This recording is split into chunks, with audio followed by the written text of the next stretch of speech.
जय हिंद। पॉलिटी के लेक्चर 2 में आज हम लोग जानेंगे the union and its territory के बारे में। आज से आर्टिकल्स पढ़ना शुरू कर रहे हैं हम लोग। पार्ट 1 हम लोग आज से स्टार्ट करेंगे और पार्ट 1 में हम लोग जो डील करने वाले हैं, हमें पढ़ना है वो पढ़ना है the union and its territory के बारे में। इस पार्ट 1 के अंतर्गत 4 आर्टिकल आते हैं, आर्टिकल 1 to 4। चलिए उनको देखते हैं। आर्टिकल 1 डील करता है name and its territory, name and territory of the union. और आर्टिकल 1 में ही लिखा हुआ है कि India that is Bharat. Means अभी कुछ समय पहले ही सुप्रीम कोर्ट में एक पिटीशन डाल दिया गया था, इंडिया का नाम चेंज करके भारत रख दिया जाए। तो वहां से वो पिटीशन रिजेक्ट हो गया और फिर वहां और आर्टिकल 1 में क्योंकि ये लिखा हुआ था कि इंडिया डेट इज भारत, सो ये कहने का कोई जरूरत ही नहीं है। और हमारा जो इंडिया है वो क्या है, यूनियन ऑफ स्टेट। तीन तरीके के देश होते हैं। एक होते हैं कन्फेडरल सिस्टम पे बेस्ड, एक होते हैं फेडरल सिस्टम पे बेस्ड, एक होते हैं यूनियन। हमारा जो इंडिया है वो यूनियन है और जो यूएसए है वो फेडरल सिस्टम है। मीन्स छोटे छोटे राज्य मिलके एक अपनी शक्तियों को एक केंद्र में रखकर का जो देश का निर्माण होता है फेडरल सिस्टम होता है। और उससे कभी भी कोई भी स्टेट चाहे तो अपने आप को अलग कर सकता है। फेडरल सिस्टम उतना स्ट्रांग नहीं होता है, कन्फेडरल उससे भी ज्यादा खराब होता है। पर जो यूनियन होता है वो यूनियन सबसे बेस्ट होता है, क्योंकि इसमें आपका डुअल सिटीजनशिप नहीं होता है, सिंगल सिटीजनशिप होता है। कहने का मतलब क्या है कि आप किसी राज्य या केंद्र शासित प्रदेश के निवासी होते हैं और देश के नागरिक होते हैं। तो देश के लिए जितने भी डिसीजंस होंगे वो सेंट्रल गवर्नमेंट ही लेगी, केंद्र सरकार ही लेगी। बट फेडरल सिस्टम में क्या होता है, हर स्टेट का अपना अपना झंडा होता है, अपना अपना संविधान होता है, अपना अपना नियम कानून होता है, जो कि यूएसए में है। बट इंडिया में ऐसा कुछ भी नहीं है। इंडिया हम जो है वो एक संघ है। और कंफ्यूजन यहाँ दोनों में आता है, क्योंकि फेडरल और यूनियन दोनों का हिंदी संघ होता है। तब कंफ्यूज नहीं होइएगा, जब भी इस तरह का क्वेश्चन या कोई इशू होता होगा तब हिंदी इंग्लिश दोनों में देख लीजिएगा कि क्या डिफरेंस है। ठीक है। इसमें जो स्टेट और यूनियन टेरिटरी, राज्य और केंद्र शासित प्रदेश आते हैं, उन्हें फर्स्ट शेड्यूल में लिस्ट आउट किया गया है, जो कि इससे पहले वाले वीडियोस में मैंने बता दिया है कि हमारे देश में 28 राज्य और 8 केंद्र शासित प्रदेश है। ठीक है। तीसरा क्या है, चीज के बारे में डील किया गया है कि कितने स्टेट होंगे, कितने यूनियन टेरिटरी होंगे और कितने जीते हुए क्षेत्र होंगे। तो हमारे देश में कितने हैं, 28 राज्य हैं, 8 केंद्र शासित प्रदेश हैं और हमने किसी भी देश को अभी तक एक्वायर नहीं किया है by war and all that.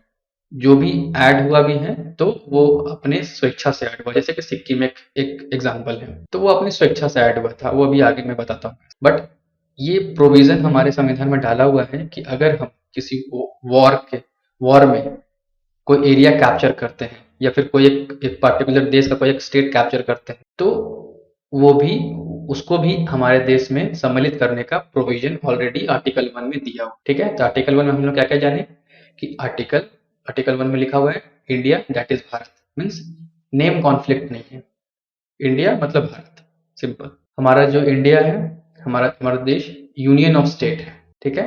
Federal system यहाँ पे नहीं है। फेडरल सिस्टम कहाँ पे, यूएस है। इंडिया क्या है, इंडिया में यूनियन सिस्टम। देश में जितने भी राज्य केंद्र शासित प्रदेश है उनका जो लिस्ट है वो फर्स्ट शेड्यूल में पहली अनुसूची में रखा गया है, जो कि मैंने पढ़ा दिया है। और तीन तरीके के एरिया के बारे में डिस्कशन किया गया है। मीन्स कितने राज्य होंगे, कितने केंद्र शासित प्रदेश होंगे और कितने जीते हुए एक टेरिटरी होंगे। तो वो अभी तत्कालिक रूप से अभी 0 है।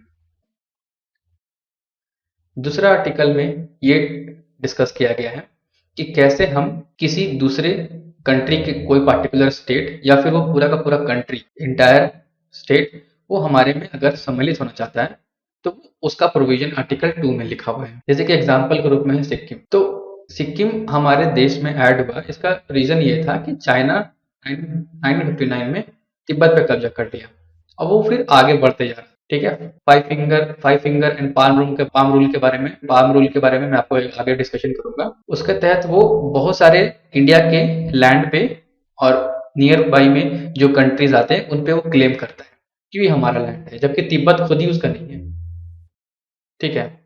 तो इसके बारे में मैं एक अलग से वीडियो में पूरा कंप्लीटली डील करूंगा। तो सिक्किम को भी उस तरह का खतरा सता रहा था, तो वो हुआ क्या, उसने पहले यहाँ पे प्रपोजल दिया कि हम आप में मिलना चाहते हैं और सिक्किम ने शर्त रख दिया इंडियन गवर्नमेंट के सामने में कि हम हमारा कल्चर आप नहीं डिस्ट्रॉय करेंगे। जैसे जैसे चाइना करता था कि एक परिवार के 4 लोग हैं तो उनको अलग-अलग पूरे देश में कोना में अलग-अलग रख दिया ताकि वो कभी मतलब कि मिल नहीं पाएँ, तो विरोध ही नहीं हो पाएगा, रिवोल्ट ही नहीं हो पाएगा। तो उस तरह का तो नहीं कीजिएगा ना हमारे साथ।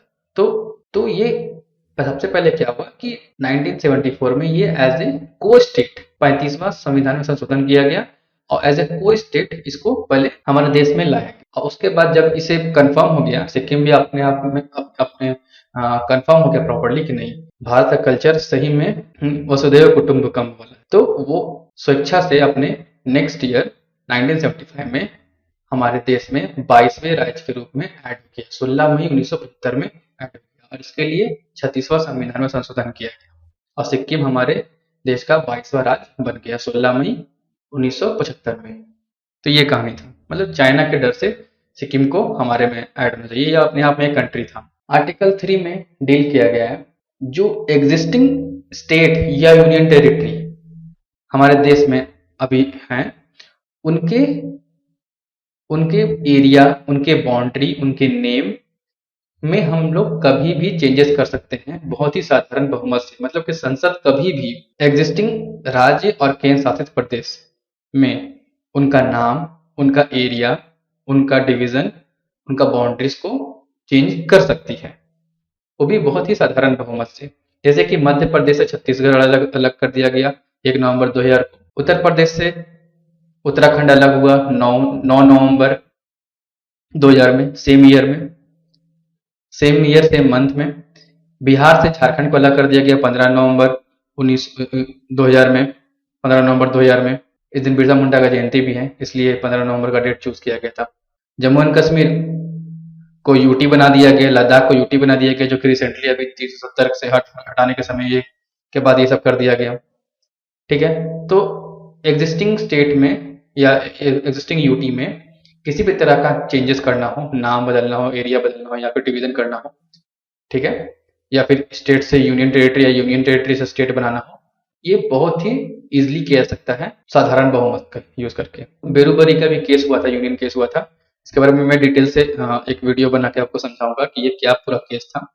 और जब हमारा मतलब कि पार्टीशन हो रहा था तो उस समय कुछ एरिया जो कि इंडिया में रहना चाहिए था वो बांग्लादेश में चला गया। इवन ये सेम केस पाकिस्तान के साइड से भी बहुत सारे एरियाज में हुआ था।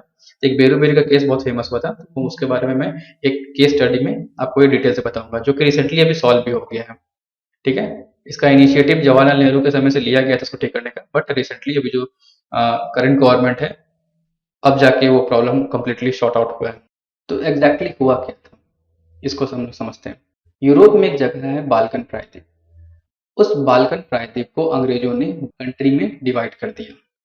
ठीक है, तो सेम प्लान माउंटबेटन को देख के इंडिया भेजा गया कि आप भी इसी प्लान को यूज करके, सेम प्रोटोटाइप को यूज करके आप भारत में भी विभाजन। प्लान तो रेडी था, बाल्कन प्लान के आधार पर डिवीजन करना था, बट कौन सा एरिया इंडिया में रहने देना था और कौन सा एरिया पाकिस्तान में देना था, उसका जो लाइन ड्रॉ किया था वो सीरियल रेडक्लिफ ने किया था। तो इसने किया क्या, इसको कुछ भी मालूम नहीं था, ये कभी भारत में रहा नहीं था, इसको यहाँ का कल्चर, ज्योग्राफिकल स्ट्रक्चर, लैंग्वेज, रहन सहन, किसी भी तरह का कोई इन्फॉर्मेशन नहीं था। ये आया 2 दिन में पार्टीशन करके चला गया। ये क्या किया, वहां के जितने भी लोकल थाने थे उस पे बस इसने लाइन ड्रॉ किया और बांट दिया कि ये पूर्वी पाकिस्तान बन गया, ये पश्चिमी पाकिस्तान बन गया, 2 पाकिस्तान बन गया था। और इस तरह का डिवीजन 2 पाकिस्तान बनाने का यही था कि यहाँ पे हमेशा का हमेशा बवाल बना रहे, कभी ये लोग शांत नहीं रहे, यही ये मोटो ही था अंग्रेजों का। अब वो ये लोग करके चले गए। लास्ट में 1971 वॉर में 1971 वॉर में ये ईस्ट पाकिस्तान को बांग्लादेश बना दिया गया इंडियन गवर्नमेंट के कहने पे। उस समय इंदिरा गांधी हमारी प्राइम मिनिस्टर थी। आर्टिकल 4 में ये लिखा हुआ है कि जब भी आपको संसद को आर्टिकल 2 या आर्टिकल 3 का उपयोग करना होगा तो सिंपल मेजोरिटी से वो ये कर सकती है। इसमें राष्ट्रपति को पूर्व सूचना दे दी जाती है। ठीक है, इसमें राष्ट्रपति को पूर्व सूचना दे दी जाती है, तो फिर वो भी इसमें हस्तक्षेप नहीं कर सकते हैं। और जो भी आप इसमें चेंजेस करेंगे उसके आधार पे आपको 2 जगह और चेंज करना पड़ेगा, शेड्यूल 1 में और शेड्यूल 4 में। शेड्यूल 1 में अगर आप कोई नेम या फिर किसी भी स्टेट का डिवीजन कर रहे हैं तो कोई नया स्टेट अगर बनता है तो आपको शेड्यूल 1 में उसको लिस्ट आउट करना पड़ेगा, और शेड्यूल 4 में आपका राज्यसभा की जो सीटें जो ऊपर नीचे होंगी उनको भी वहां पे अंकित करना होगा।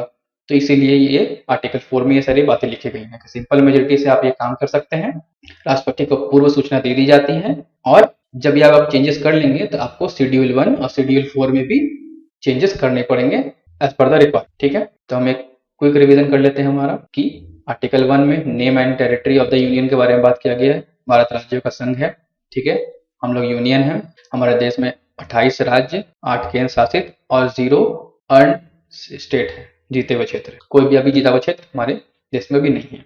आर्टिकल 2 में यह डिस्कस किया गया है कि कोई भी स्टेट हमारे देश में कैसे मिलाया जाएगा, उसका पूरा प्रोसेस इसमें लिखा गया है कि कैसे कोई भी कंट्री या फिर कोई भी स्टेट को हमारे भारत में कैसे मिलाया जाएगा, उसका पूरा प्रोविजन इसमें। जैसे एग्जाम्पल के रूप में अभी सिक्किम, आर्टिकल 3 में लिखा गया है कि अभी तत्कालिक रूप से जितने स्टेट और केंद्र शासित प्रदेश है उनमें अगर हमें किसी भी तरह का चेंजेस करना हो, उनके एरिया, बाउंड्री, नेम में चेंजेस करना होगा तो हम वो कर सकते हैं। आर्टिकल 4 में ये लिखा गया है कि जब भी आपको आर्टिकल 2 या 3 का प्रयोग करना होगा तो उसका प्रयोग करने के बाद आपको पहली अनुसूची और चौथी अनुसूची में भी चेंजेस करने पड़ेंगे एज पर द रिक्वायरमेंट। ठीक है, तो आई होप आपको वीडियो समझ में आ गया होगा। किसी भी तरह का आपके मन में कोई भी क्वेरी अगर हो, वैसे तो मैंने डिटेल से डिस्कस किया है, आपको समझ में आ जाना चाहिए। और अगर फिर भी अगर कोई भी आपके मन में क्वेरी रहती है तो आप कमेंट सेक्शन में जरूर पूछिए, मैं जरूर से जरूर आपको उसका आंसर करने का कोशिश करूंगा।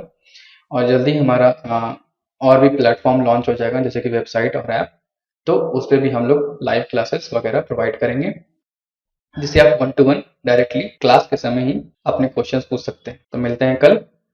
कल हम लोग पार्ट 2 पढ़ेंगे, जिसमें कि सिटीजनशिप, नागरिकता के बारे में बात किया गया है, जो कि आर्टिकल 5 से 11। जय हिंद।